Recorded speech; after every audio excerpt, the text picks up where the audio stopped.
کیا آپ جانتے ہیں کہ دنیا کی تاریخ کے عظیم ترین ڈاکٹروں میں سے ایک مسلمان تھا؟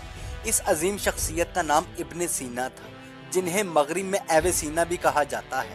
ابن سینا سن 980 عیسوی میں بخارا کے قریب پیدا ہوئے۔ بچپن ہی سے وہ غیر معمولی ذہین تھے اور صرف 18 سال کی عمر میں ایک ماہر ڈاکٹر بن گئے۔ کہا جاتا ہے کہ انہوں نے اپنے علم کی بدولت بخارا کے بادشاہ کا علاج بھی کیا، جس کے بعد انہیں شاہی لائبریری تک رسائی مل گئی۔ وہاں سے انہوں نے ہزاروں کتابیں پڑھی اور اپنے علم کو مزید بڑھایا۔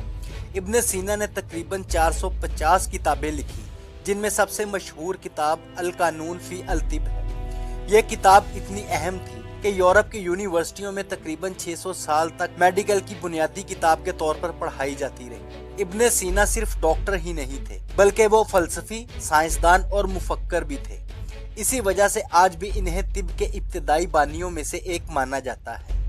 یہ تھے ابن سینا، ایک مسلمان عالم جن کے علم نے صدیوں تک دنیا کی رہنمائی کی۔